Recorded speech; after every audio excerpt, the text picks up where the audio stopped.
Hi everyone, welcome back to another video. My name is One of One, but you can call me Seven. And last time on Witch on the Holy Night, we encountered what might be one of my favorite chapters in the game so far, in the visual novel so far, because it had some of the best character development and some of the best written character interactions that I think I've seen so far. And it's a sub-chapter. It's chapter 8.5. It was a little funny hee hee hoo hoo ha ha slice of life moment where we got to see more of what our cast of characters is like. And it was just really good. I was floored. I didn't know what to make of it. So yeah, I think we've got two other things to read, like small, I think it might be small expositional things, and then we'll finally be able to move on with the main story. So let's go do that. There we go. The Wonderful World of Ploys, 1 and 2. What does that say? All about Ploy Kickshaw. That's what the book says. Great, guys. Are you ready to sit back and relax and do what is this? It's like a learning, a self-help book. What's a familiar? Let's learn Ploy Kickshaw. All right, let's do it. What have we got? Oh, it's not even. Oh, okay. It's like a kid's thing. Wait, this is cute. What's a familiar? The Wonderful World of Ploys. Pathetic humans who know nothing of magical incantations. High school firsties in blue sweaters trying to make it big only to be one-upped by the superior heroine. I don't even know how to... Dude, this guy's accent gets worse and worse the more I do it. Good evening. It's time for my new stories of lectures, where I tell you about the most esoteric of topics in the most esoteric of ways. I hate it. I'm sorry. I'm so sorry. You can just skip, man. Alright, the great 3+1, my angel mom here tonight to act as your teacher. I mean, we're in her room after all. She wouldn't come down to the studio, so I decided to bring the camera up to her. Alright, sure. Yeah, let's get this done. You put me in a right 2 and 8. This is so cute. Wait, this is actually so funny and goofy. So I can have some quality private time with you instead. Sure is a deep blue tit. Honestly, I barely have any grasp of what anyone is ever trying to say. I actually agree with you for once. Oh! Those are just the... Those are the books from the... Sure. Sure. Cool. What's a familiar? Okay. The most basic of basics when it comes to familiars. This is good for us. No, this is good for us. This will give me lots of information that I need to understand this, the world of this visual novel. For us newbies. Okay. Familiars are sort of like robots that a mage controls. Magecraft has always been a practice that requires mages to hole up inside their workshops for extended periods of study. We need an entity that we can trust to collect materials, keep watch on the outside world, and eliminate outside threats for us. They're basically like a pawn. How are they different from a disciple? They are different in many ways. A master passes down wisdom to a disciple in the hopes that one day the disciple will succeed them. It is in fact a disciple's duty to surpass their master, and a master would not accept a disciple they did not feel was capable of achieving that.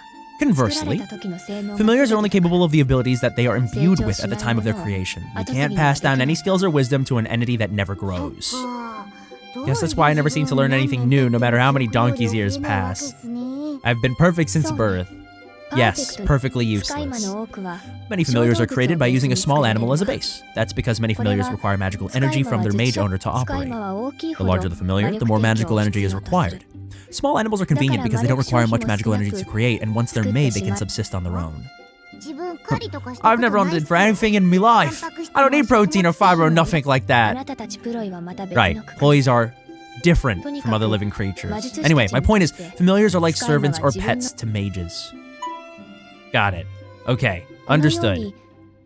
Animals like cats, birds, mice. Oh. What about this dangerous-looking character? What category would they be in? This is an automaton, designed specifically for use in combat. It's really more like a sentinel than a familiar, to be honest. Automata are a special case, entirely separate from the concept of a familiar. Intelligent familiars who can get along with humans like yourself are also a special case. That said, they're a waste of energy, just too expensive to make. It would be faster for the mage to do most of the tasks on her own, and she can make a familiar with cheaper materials. Ends not really justifying the means? Seems familiars are always less powerful than their mage. Always living in the shadow of their wings. What a bunch of useless freeloaders. Sometimes I can't believe you're one of my familiars. Why must your words excite, yet your expression be a fright? Even if they only have 1/10 the power of their mage, it's actually quite easy to create a familiar that is stronger than their master. Maybe next time I'll try embedding a derringer into your stomach or something. little side piece. You can at least scare the stuffing out of anyone that crosses us, that's for sure. Pew! Robin the Firecracker. Cap gun. Oh, okay. Oh, you would never use a real gun. So sorry, Alice, my bad. Pretty much covered the basics. A familiar is like a robot that protects its mage creator, and its abilities are entirely up to the mage that makes it. Oh, I missed that. What did it say? Top class mage, Alice, but what would happen if someone like Alco made a familiar? Would it just blow itself up immediately or something? Alco doesn't even have the capabilities to begin creating a familiar yet. What is the skill gap between the two of them? Is Alco truly just pure raw talent? Does it run in her blood? Is it a combination of the two? Because she was kind of able, I mean, I guess it wasn't necessarily a pure magecraft battle. It was a battle of wits as well, and also she had Shizuki on her side. I don't know. And maybe Alice, I mean, you know, Alice might be a top class mage, but she might just not be cut out for direct and immediate killing, right? She might have her own, I mean, she does have her own specialty. It's ploy kickshaws. It's familiars. If she were all about trying to just kill people as quickly, as efficiently as possible, even like without caring about hiding it, I guess she'd just make automata like she said, right? But this power scaling doesn't make sense to me. I mean, not that I think it's bad, it's just, I need more information. Please. She can only destroy things. If she gave up her lone skill to a familiar, she would lose her entire reason to even exist. Okay, jeez. Has no reason to use a familiar for combat. Conversely, I can't fight at all. Oh. I see. If you were to compare it to chess, Alco would be a strong piece that could stand on its own, like the queen. I, on the other hand, utilize many pieces, but I myself only have the strength of a pawn. How weak and out of shape you are. You can only barely dog paddle to swim, can't do a single push-up, can't ride a bicycle, and spend gym class sitting around doing mostly nothing. Damn. Damn. Yeah, there she goes. Or there he goes. Alright, is that it? I'll have you know I can jog short distances. Cool. A nice little sponsor moment. Thank you, Type Moon. Alright, there we go. Okay, it's short. That's nice. Alright. Let's see what ploy kickshaws are. I mean, we know some of these things, but it's nice to get refreshers on all this stuff. For as much as this visual novel yaps, it sure does give you all the information you could possibly need or want, and I'm definitely like that, so, because I want to understand as much as possible. Okay, so you're here to do a lecture by yourself. Where could Alice be? You're part of this lecture series too? What kind of trick are you trying to pull? Oh,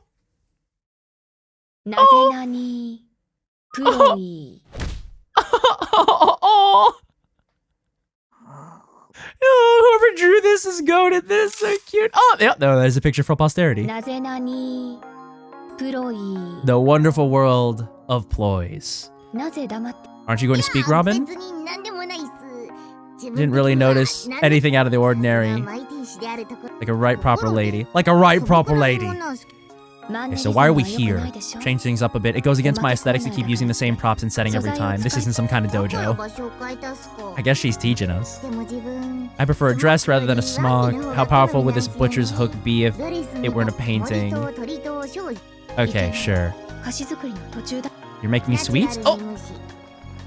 What is it you do all day anyway? Alco's a student council president, so Joe Scout got his work. Do you just mind the old rat and mouse? Boom! I do exactly what you see here. I spend my free time making ploys.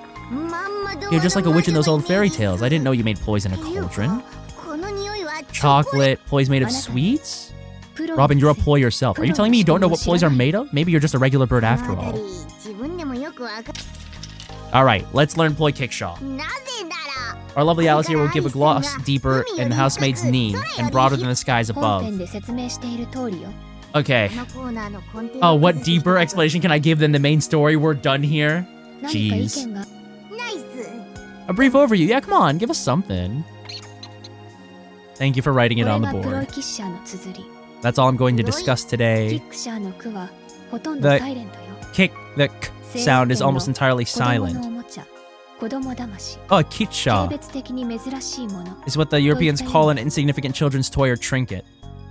Wait, so it's not a kickshaw? It's like a kickshaw? Like it, so the wait, what? Oh, I knew that. I also heard it used in the bed. Oh. Okay, Robin.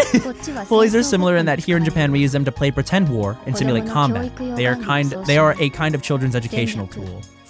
Pulley is also another word for strategy or battle plan, and in Scotland it has, well, another meaning. That one's not important. Look that up. Look that up for me, fellas. You just threw a bottle of glue at two words to make pulley kickshaw. A unique kind of magecraft passed down to me from my mother. We never registered it with the Mages Association to earn royalties from it or anything cheap like that. Meinster blood. Okay. Okay, have we understood anything? I understood things. Who are you referring to when you said Meinster? Goddess Mum, your mother, of course. People called her a pure-blooded witch. She always was a bit of a bandwagoner, your mom, always chasing the latest trends, a big fan of old Lewis Carroll. A witch traditionally takes the ploy passed down to them and fine-tunes it to her own needs. Since your mom fancied Carroll so, that's how it came about. Oh. Okay. When she broke the rules and had you, she decided to name you Alice of all things. I still remember the big old grin on her face. Interesting. She was always a child at heart, that woman. Was. Interesting. Interesting. Boom! Beat the shit out of him.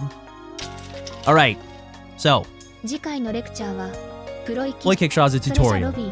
A reservation at the usual place. Double boil the chocolate and then polish the smear. And then fly yourself into a telephone pole and die, maybe. Usual routine. Got it. Too lazy to deal with what? Waste my precious calories belaboring a stupid...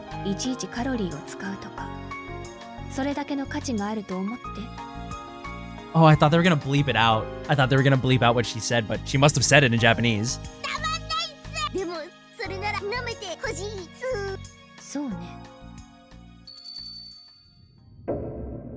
Oh?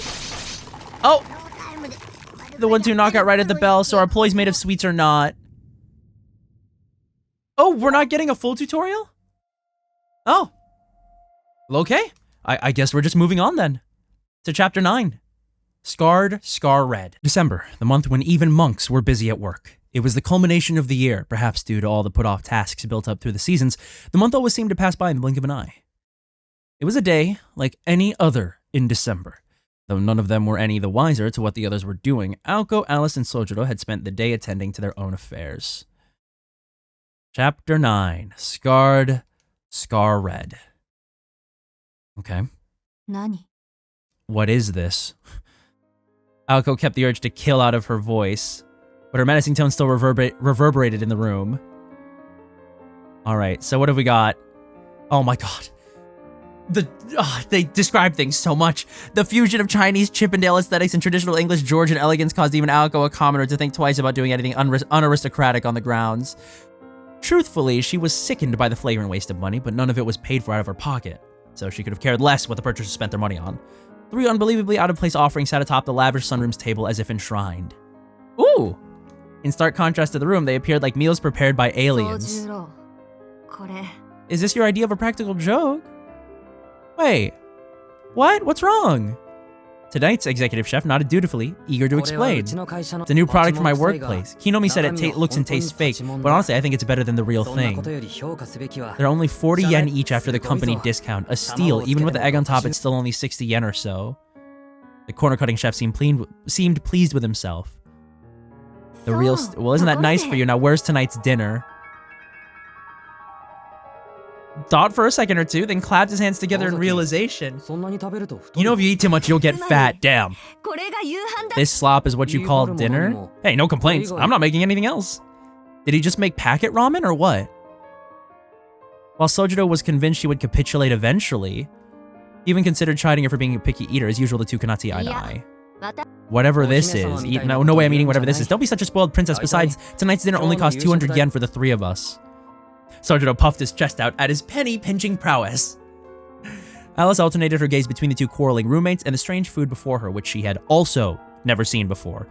Please don't tell me this is just like cup ramen. I'm gonna lose my goddamn mind.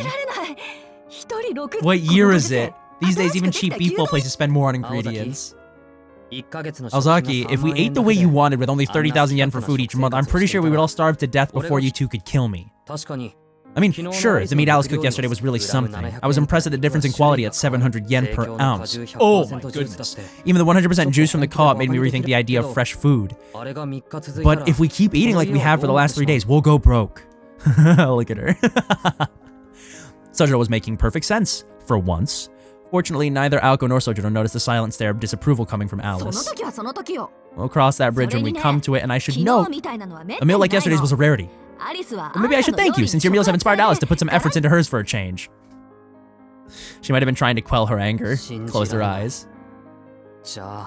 How did you even get by before me? Besides, living life one step from starvation keeps you on your toes. Jesus Christ, you guys are living like animals, come on. Jeez. Though a story for another time, Sojiro remembered a warning from a certain vice president who had complained about a certain president incessantly bugging him to take her to lunch at the end of the month. But that was neither here nor there. That was then and this is now. What are those cooking skills you displayed before, Sojiro? That's the only reason I trusted you with today's meal. Out of everything, that seemed to be what ate at Aoko the most. The stir-fried yaki udon he had prepared previously had been very well received. That had even melted away Aoko's morning grumpiness with just one bite. Aww. However, Sojiro had not seen fit to tell them that it was one of the only dishes in his limited repertoire.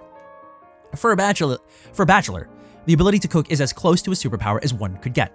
15 years into the future, it would likely become a highly desirable trait. Regardless, that misunderstanding had led Aoko and Alice to overestimate Sojiro's culinary talents. Her ire finally made sense to Sojiro. Come on, guys. It's just a whole big bunch of miscommunication. Just be like, I can't cook. Like, come on now. He just made some... Come on. You made food. You guys are all living like struggling college students. Just eat. You need the calories. You gotta have the energy. Order in, but only if you clear up.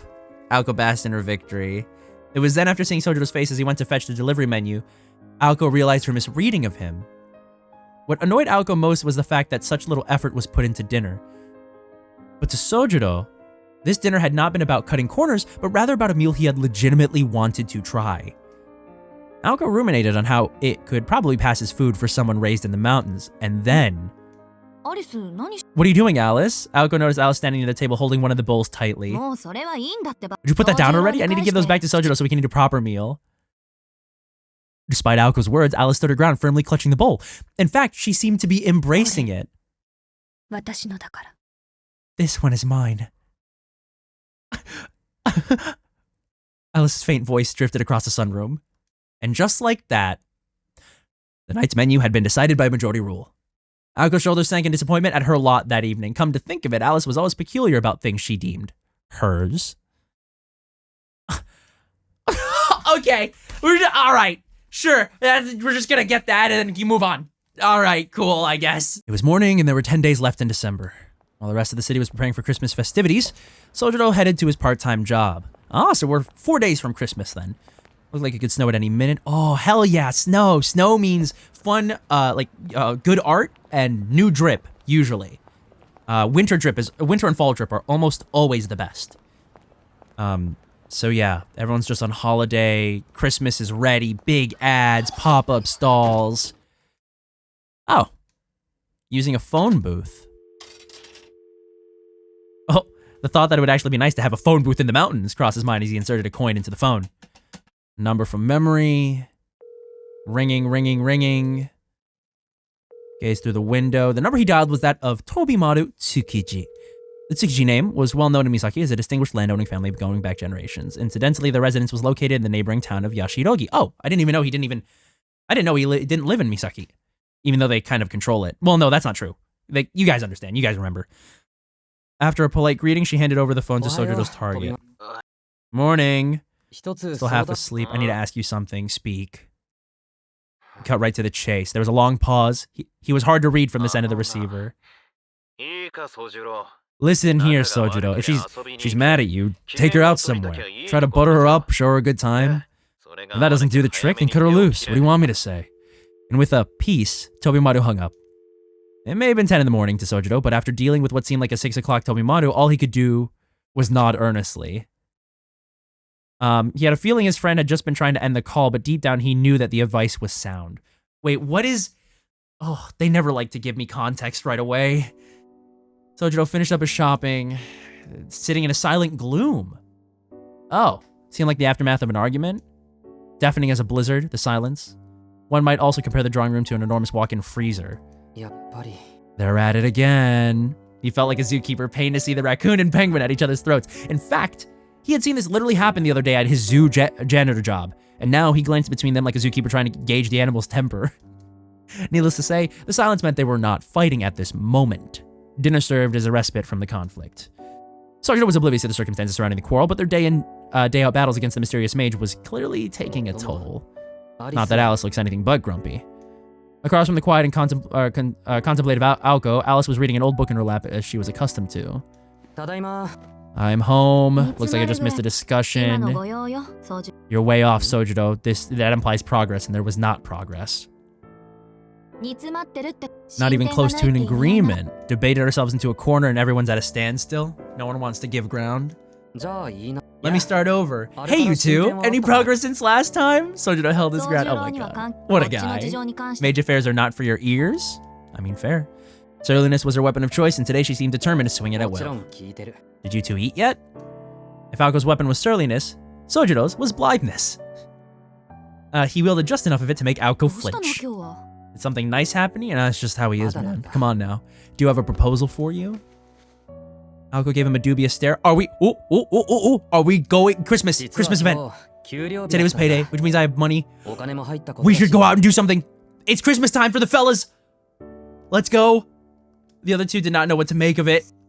She wanted to take exception to his bright mood, but found herself wrestling with the idea of reacting positively to it. After all, he was making a gesture of good faith to try and make things better with what little funds he had. The thought itself was not a bad one. These two are always like, man, I want to hate him, but I can't. I can't hate this guy, and I hate that I can't hate him. He's too nice. Well, there was always a chance that Alice would keep quiet until the slightest thing annoyed her, at which point she would ruin everything. Aoko wanted to accept his goodwill. Not in the mood to walk around town with either of the two, nor was the timing ideal. Just remind me, I'll take you up on it. Alice seemed to give the same response, though wordlessly. Sojiro was not about to be held back by the sullen mood. Busy doing what? Sitting here in silence? Change of pace. One step back to take 2 steps forward. Aquarium? Oh, let's go! Slapping... Get a load of these bad boys. To get there, they would take the rapid train and subway to a city several times more modern than Misaki. It housed not only the biggest shopping mall in the prefecture, but also a multi-purpose auditorium set to open next year, designed to host international conferences and stage productions. Oh my. Oh, and eat some curry too. Oh damn. Oh damn. As if he had struck it rich, he slapped him on the table. It was Sojiro's turn to make dinner tonight after all. Be seeing you, his business concluded. Sojiro returned his wallet to his coat pocket. It was then that Aoko realized what Sojiro meant by be seeing you. You're not coming with? I have to work, so you guys are gonna go. Helping Aoko to see things for what they really were, rather than for Sojiro's benefit. Oh, he's such a sweetheart. His gesture was instead an attempt to ease the tension that had built up between Aoko and Alice. Though if asked, both girls would tell you it was unnecessary. Still, for him to pay this much attention to the household, if anything, gave Aoko a reason to reflect on her own immaturity. You wanna go? Come on, girly pops. Let's go. Alice is looking at her from behind the book, staring at each other. I'll go if you go. I'm almost done with my book. It would be a waste not to. Yes! Yes! Hell yeah, look at him. My king. My king. A satisfied smile on his face. Oh! Did not mean to skip that far. So sorry. 20 minutes later, as Aoko and Alice were done getting ready, Aoko called out to Sojiro in the drawing room. We're leaving now. Is he gone? Oh. Are you fiddling with the VCR? Good timing. How do I... Pausing his audiovisual struggles, Sojiro turned around. Nice. Let's go. I told you. Well, all right. Okay, chill. Like, this is... Stop this. Oh my god. Man, it sure is a visual novel. I mean, the drip is good. I told you guys, winter drip is great, but like, He froze in shock, forgetting what he was about to say. You okay? Listen, we're taking you up on your offer and going out. Did you drop something behind the TV? Sojiro appeared to have gone stiff. Aoko stared at him curiously. Though Alice silently nodded along with his bizarre reaction, she kept her thoughts to herself. No, it's just... Still gawking, his voice stuck in his throat. He was blissfully unaware that the shock he was experiencing was the direct result of his emotional state. Spit it out already. God, I wish your weird reactions made sense sometimes. Does Alice have something on her face, or...? Alice looked on in silence. He was not confused or in a daydream, that much he could tell, but this frozen look was by all accounts a first for Sojiro. What is it? This, this thing here. How exactly do I use it? Shaking his head to regain his composure, he pointed to the VCR. You want to record something? No, I just borrowed a video from Kinomi, but it won't play. What video did you do? The TV's not even on? He's from the countryside. It's okay. Cut him some slack. Cut him some slack, Seven. It's fine. There's no way that this video has anything good on it. There is no way. Switch the video input. Knowing Kinomi, I'm surprised the recording doesn't start from the very beginning. During this time period, videotapes were still rather expensive. Therefore, it was only natural for people to not want to waste a single second of the tape's 120-minute capacity. Okay, have to fast forward? No, please. The VCR beeped in protest. With several clicks and thuds, there was an empty whir from within the machine. I think the vast majority of people who say this are actually very prone to destroying electrical equipment, but that is a separate matter. There's no tape in here. Tape? Sojiro imagined adhesive tape, clearly confused. Did Kinomi give you something? You mean the thing on the table?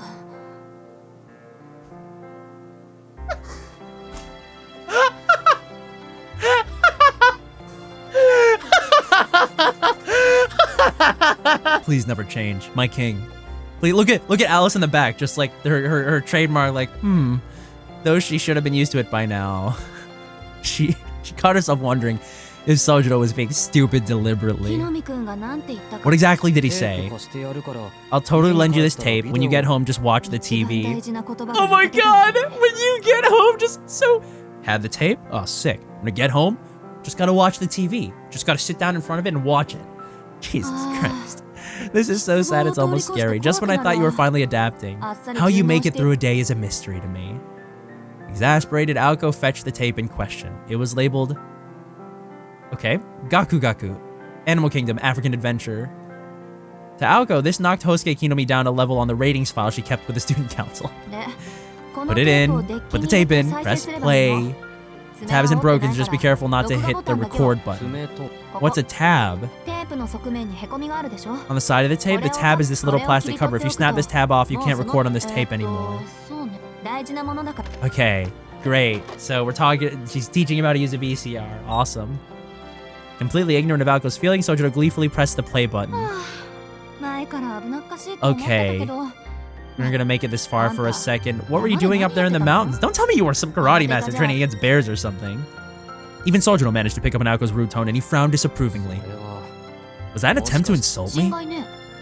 You mean just now or all the other times? Aoko answered unapologetically. On the TV, a crocodile's yawning mouth appeared. Don't be ridiculous. How would anyone train against bears? Sojiro turned towards the TV in a huff. Perhaps because of his rare outburst, as he turned to face with the gaping maw of the crocodile on the TV, he fell backwards in surprise. Aoko unpursed her lips upon seeing this, delighted. It was relieving to see the boy disarmed. Because usually he's unflappable, it's true, in the face of a lot of different things that would normally shake a person. Don't you clean them, the stuff? I hardly ever use them, and Alice doesn't watch TV. Got bored of the exercise videos. Who would have thought you actually need to do the exercise instead of just watching the damn thing? Aoko shrugged at her past superficiality. And Sojiro was led to believe yet another falsehood about modern life, that VCRs would go out of fashion. Okay. I know you don't have work tonight. Damn, oh, she got her. Or she got him. Damn. Her grin was a cheap shot that left Sojiro speechless. As he scratched his cheek, he was reminded that she was not someone to be trifled with. Alice made for the reception area as well. But good for them. Look at them go. Certainly not easy making everything run smoothly around these parts. Until they came back, he could enjoy his crocodile watching in peace. All right, so there are 6 stations away. Another 3 stops by express train. Wait, 6 stations? Oh, and then another 3 stops by express. They're at Arisaka Station. Arisaka was a brand new town built in accordance with recent government ordinance. It was as though an entire town full of tall buildings sprouted up in the middle of nowhere. Okay, even the bustling plaza in Misaki was quiet compared to Arisaka in the evening. Whether it was the huge mall full of countless specialty stores or the crowded multi-purpose auditorium, there really was something for everyone here. Oh, see, this is the kind of place I like. I love a good city, bustling city. Crowded with people from far. Oh, listen to this music too. Oh, look at her hat! Big bow on the hat! Oh my god! It's supposed to have the biggest concert hall in the prefecture. I wonder what it's like inside. Look at these two girlies out in the town. Look at them go. I love them. Oh my god, Aoko might have been used to this, but Alice was slightly anxious. Oh, the gloves, her coat with the sash. Oh my god. The people passing by must have thought this pale girl out of place, which Alice happened to agree with. The big artist is coming summer of next year. Oh my god, it's Pink Trudy. Alice, this says it'll be their first live appearance in Japan. Aoko exclaimed, overcome by excitement. This kind of pop rock band was right up Aoko's alley, but naturally, Alice doesn't care. I'm more amazed by the Polish orchestra they've invited to open for them. This must be costing them a fortune. How incorrigible. Aoko cursed under her breath before hurrying them along. With the support of the Kuonji group, Lamau. Very funny. All right, fellas, are we about to head into what's it called? Electric Town in Tokyo? Are you about to head into Electric Town and then everybody's going to disappear and then you're going to be back in time and you're going to have to call a microwave and then, and then everyone's going to die? I don't know. All right, so they're on top of a massive building for this aquarium. Maybe it was because it was no longer a new attraction, or perhaps it was because the first floor cinema drew the crowds. Ooh, with only a few people scattered around the entrance, the atmosphere inside was very calm. That's nice. It wasn't quiet, but desolate and far removed from the hustle and bustle outside. Perhaps they were going for a museum-like mood. Oh, she's so cute. Oh my god. Alice quietly caught her breath, staring in awe. They are, in fact, especially Alice, just sheltered gals. Nobody caring for them, nobody to really teach them things because they're still in high school. They're still like mentally developing. And these are experiences that they need to have. They need to go out in the city and do stuff. I mean, come on. This is just me justifying slice of life in this visual novel when we already had so much slice of life, filler, and exposition. I mean, look, I'm enjoying it, but like, oh my god. She was like a child seeing the circus for the first time, her eyes wide in anticipation and wonder. It's to the lady's liking, I see. Good, good. I guess Sojiro's idea wasn't totally off the mark then, huh? Aoko found herself smiling as well. Aw, this is cute. I really like this, actually. There's a certain joy in seeing Alice's wonderment. Oh, I just find rooftop aquariums to be kind of novel. According to the guide on the wall, the entrance to the aquarium was nearly as big as the Konji Mansion's foyer. Oh my. The outdoor penguin show was apparently suspended due to the star penguin Flippy undergoing treatment for an injury. Oh no. It was an unfortunate state of affairs, but one that did not stop Alice from continuing to read over the guide. Apparently she was quite familiar with penguin shows. Then... Huh? I can't believe it. Alice quietly whimpered, "Whoop!" as if holding back a scream. Hey, what's wrong? Aoko said, still looking at the floor plan. It was rare to see Alice getting this emotional outside of the mansion. For some reason, she was trembling. Nothing seemed terribly off about the aquarium's offerings. There's no giant tortoises. The what? It's all wrong, Aoko. Why is there no giant tortoise exhibit? Why? I don't know. Are giant tortoises even aquatic? Maybe it's because they take up too much space. Why though? They have penguins. It's not fair. Look, they even have a dolphin. This is absurd. It was a bitter pill for Alice to swallow. The idea that they did not have a giant tortoise despite having a dolphin had Alice's eyes hot with indignation. Ah, now that you mention it, if penguins and dolphins are standard fare, you'd have thought they would at least have a giant tortoise. What were they thinking? Aoko said, certain something like a giant tortoise would be boring and unpopular. She was sensible enough to read the room, however, and kept her thought to herself. We have tickets so we can skip the line. A few moments after the giant tortoise fiasco. Presenting the tickets they received from Sojiro, they headed toward the once popular entrance. From the entrance gate, the corridor stretched into a dark blue hallway, completely illuminated in blue. Figures and faces became mere silhouettes in the darkness. It was no darkness born from magecraft, but a man-made area of twilight. Hell yeah, dude, aquariums are cool. I really do like aquariums. A world of shadow and blue, the only light being from the illuminated tanks. The two witches continued walking down the artificial ocean corridor. Water tanks seemed like windows into hundreds of different worlds. Each had their own separate temperature and environment. It was as if they were snapshots of the same place at different times. Mesmerized by the refracting images of the ocean floor, the housemates' conversation grew sparse. There is a wonder in being in these places. You have this huge mansion without a pool. What's up with that? Figures. You come to an aquarium and that's what you think about. Wanting superfluous things is a bad habit of yours, Aoko. Aw, pool isn't superfluous. Besides, aren't pools more common in England than Japan? Or could it be that you can't swim? I've spent enough time in a swimsuit. I often swam in the lake as a child. And I never once lost a race to our big St. You almost... Oh, right. We learned about this. You can barely doggy paddle, which means that you never lost a race to a dog swimming. You had trouble with your breathing, didn't you? Spare me the swimming lesson. Crawl, butterfly, the people who invented those were probably half fish anyway. I love these two. This is great. The dynamic is so awesome. It was a sort of absent-minded chat one might hear between girls anywhere in the world. And here, the only thing to do was look at blue screens. I'm surprised you were willing to leave him alone in the house. You're not worried he'll go snooping in the West Wing, are you? He cannot possibly be that foolish. Besides, it'd save us trouble if he did. It's not that. I just don't think he's the type to break his word. They like him so much. Their lives would be so different without him. If they were to kill him, they wouldn't know what to do. I know that to be the truth. Come on now. That he was not. Aoko nodded, her long hair waving back and forth, a certain gleam of surprise in her eyes. About her attitude? Clack, clack, clack. Their feet go. Is this your first time? You went with a friend long ago. This is your second time at an aquarium. More than 6 years ago when I was still in England. Oh, I thought you didn't have any friends. That was a long time ago. We even had the same name. We used to play all the time, but we fell out of touch. That's right. Alice must be a pretty common name over there. Here it's all Ryoko or Hanako and such. Or names referencing colors like Aoko, Akako, Kuroko, or Shirako. They do all end with ko, don't they? To each their own, a society of names. The swirling of the waters was dizzying, much like the hectic world of humans. Their hands swung back and forth as they walked toward the next world? Is that what that says? Yeah, next world. What exactly is your plan for him? Once our current issue is resolved, and things calm down, I'll find the rune for erasing his memory, and he'll forget we ever existed. It won't be a bother for much longer. A bother to whom? Me?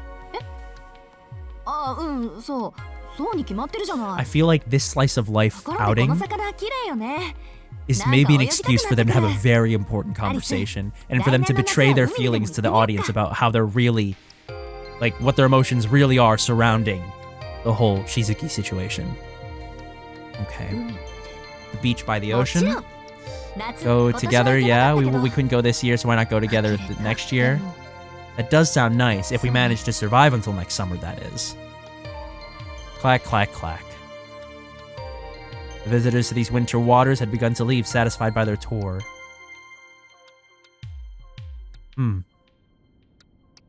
There they go. Look at them just having a good time, looking at all the stuff, chatting together, walking around, an hour into the wayfaring sea voyage.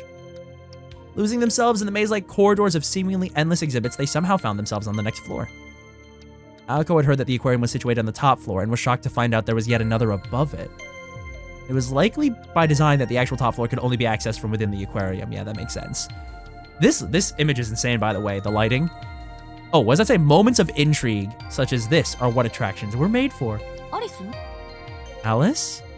Turning this... Oh no. Music stopping. Turning this way and that, she found Alice had disappeared. Her housemate had just been there, however, and Aoko took to looking for her.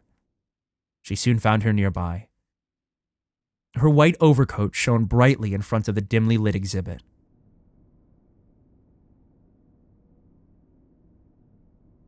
She was staring motionless into the water tank.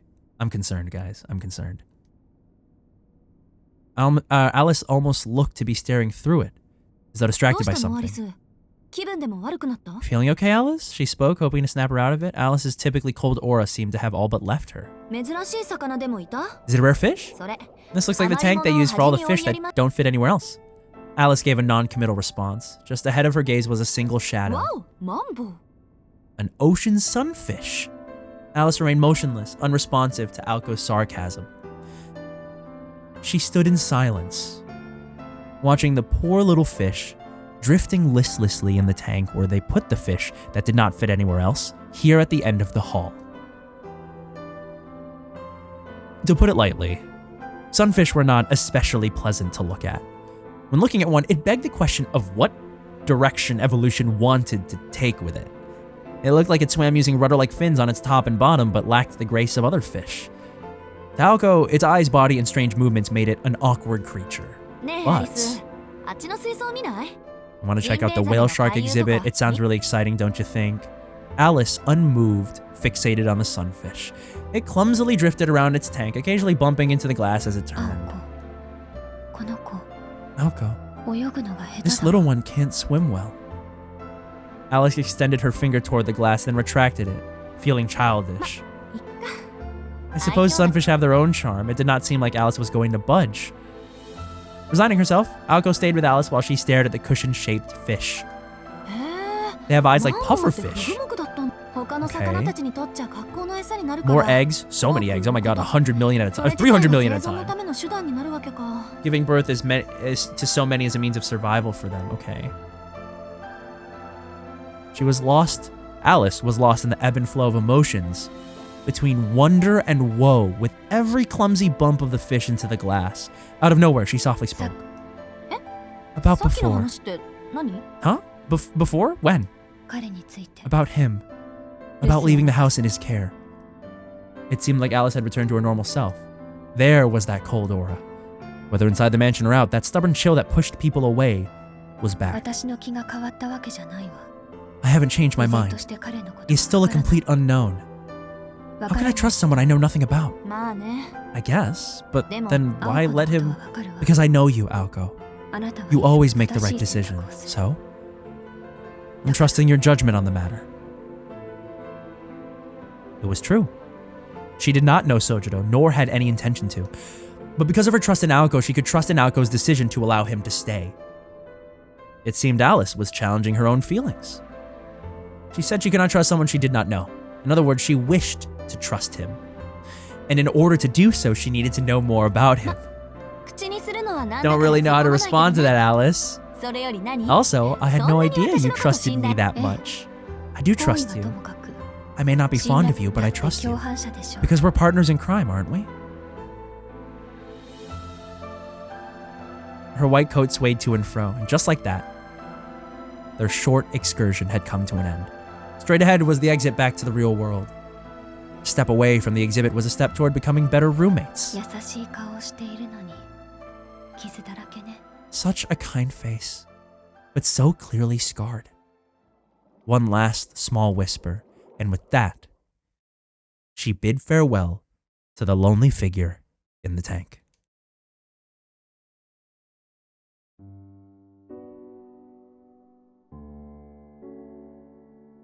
Interesting. Very, very interesting. Not so direct a conversation as I was hoping for, but I like that this is how they are giving the characters' thoughts to us. I feel like at this point, I know Aoko, Alice, and Shizuki pretty darn well. Tobimaru at this point too, because of the chapter 8.5. But I'm pretty endeared to these three. I would like to see them be happy. And this is sort of a clincher for that. They actually, at the very least, Alice is very slowly, in her own stubborn way, coming around. And Aoko already has been changed pretty indelibly, I would say, by Shizuki, just by virtue of how he is as a person. Anyway, fun little takeaways from their little excursion to get them to be better roommates. Anyway, that's all the time I have for today. I hope you guys enjoyed that. I definitely did. And I will see you guys in the next video. So for now, have a good rest of your day, and I will see you soon. Bye.